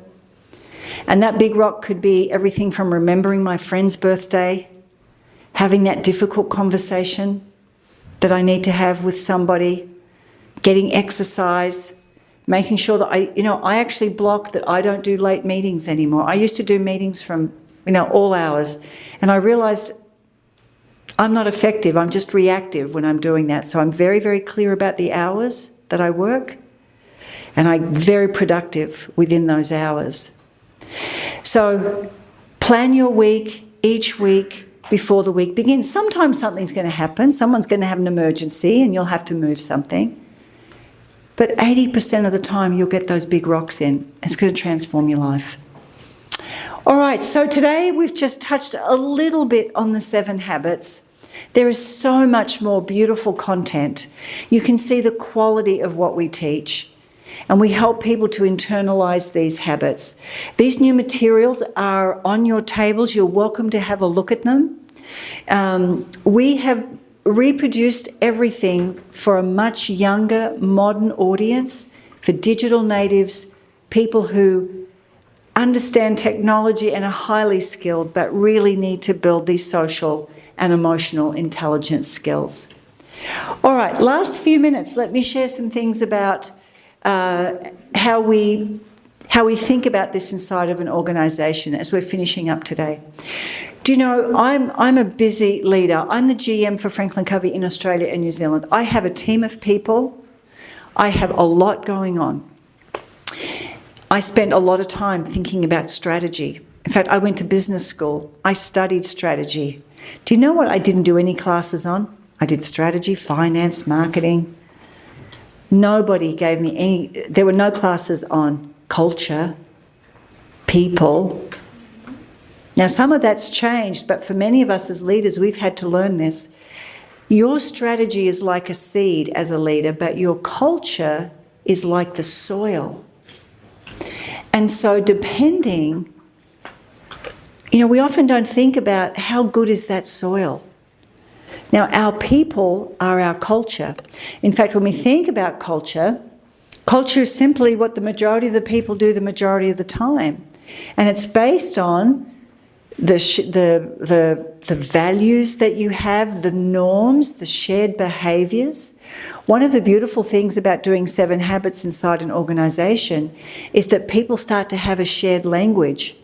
They'll say things like, I've got to be less reactive. I need some more quadrant 2 time. That really feels like a Q3, like a quadrant 3. And everybody starts to use this language and becomes more productive and more effective together. When you've got a culture of people who are using these behaviours, this becomes your most important strategic advantage, because remember, technical skills matter, but they're not the top.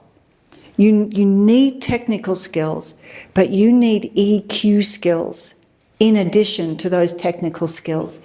And this is where your culture can become your ultimate strategic advantage. And just to think about and remember, what if every person inside your organisation internalized and lived these habits? People ask me all the time, wow, you've been with FranklinCovey for 25 years? How come? And I say, for 2 things. One is our mission, which I love, and 2 is I work with people who work this way every day. Why would I go somewhere else? I love the way that our people work together. All right, so the 7 habits is the premier, timeless, principled framework for positive change. We have a proven method. We build out impact journeys and we show you how to keep this alive. And when it's implemented properly, the results are profound. You can have personal results and team results and organisational results. 7 Habits still wouldn't be around and still wouldn't be the biggest personal and professional leadership program anywhere in the world if it didn't get results. It gets results and it transforms and changes people's lives. One of the most beautiful things that you'll see is that people will say to you, if you're doing 7 habits inside your organisation, they'll come up to you and say, I can't believe that my company invested in me as a person as well in me as in me with my, with my business skills. So there's a lot of personal development that happens here. We know that people want these skills and they feel like the challenges that they need to address are being covered by the 7 habits. These are the skills that they learn. They learn how to assume responsibility and focus on things that can be influenced. They can define clear measures for success and create a plan. They prioritize and spend time on achieving what's most important. They approach each situation looking for ways that everyone can win. They listen, understand, and honour others' people's perspectives. They can leverage diverse perspectives to solve problems, innovate, and achieve more. And they can have increased energy, vitality, and thinking. So think about this. Imagine that everybody in your organisation was behaving this way. So that's our 7 habits promise. It's been a privilege and a pleasure to be here and share a little bit about it today. I'm going to hand some time now over to Jenny. Jenny is the General Manager here in Taiwan, and we've got some special little gifts for you, and she's going to tell you a little bit about that. So, Jenny, over to you. Thank you, Catherine Nielsen. 最后我想跟大家说一下，就是首先先谢谢大家今天莅临今天的发布会。那 FranklinCovey 台湾呢，我们一直期许能够在台湾发挥影响力，协助个人、组织、团队都能够持续的成就卓越，然后呢，也能够帮助大家在身心灵脑上面能够平衡人生。那我们相信人是有潜力的，而且也不断的在追求更好的自己。但是我们都知道，这个过程的挑战就是知道跟实践这件事情是我们遇到最大的挑战。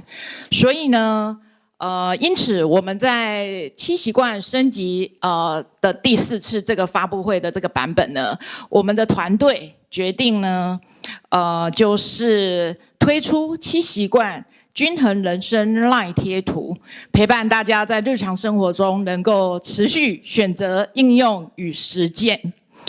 因应呢这个 LINE 的规范呢，这个平台的机制无法提供永久下载的那个服务，所以这个贴图大家现在就可以把它扫一下 QR code， 但是会有一个小额的收费。那我们 FranklinCovey 台湾会将大家这个小额的收费呢，我们会全数捐给台湾需要帮助的公益团体。那也实践了7习惯的精神跟价值，我们希望能够成为正向循环中的一个节点，让社会可以更好。那除了我们透过这个荧幕的 QR code 之外呢，我们的团队也特别精心制作了一张在大家手册里面的一张7习惯意向图的卡片。我们的农历年我们快要过年了，过年都会有新希望嘛。那这张意向图呢，我们可以收敛一下今天我们感受到的这个高效人的人生，你可以为自己许一个心愿，希望自己可以更好的心愿是什么？那这个意向图就留给大家在这个心愿上面自己期许自己更好的一个心愿，这样子。好，那最后呢，其实我们这个 QR code 呢也非常精美的设计了，因为我们今天这个场地使用的时间有限，所以这个 QR code 里面我们设计了，可能大家会有一些今天听完之后有一些兴趣或者有一些提问想要多了解的，没有问题，大家透过这个 QR code， 透过这个界面，把你想要知道更多或有兴趣的事情都可以在这个页面留下你的讯息。我们的业务团队呢，最快就是下个礼拜可能会透过 email 或电话主动的跟你联系。那这个部分呢，今天我们就活动到这里，但是这个贴图的下载，我觉得在这边停个10秒钟，让大家体验一下这个下载的感觉。如果有任何不清楚的地方，每一桌都有 FranklinCovey 的团队可以协助大家做一些说明。谢谢大家。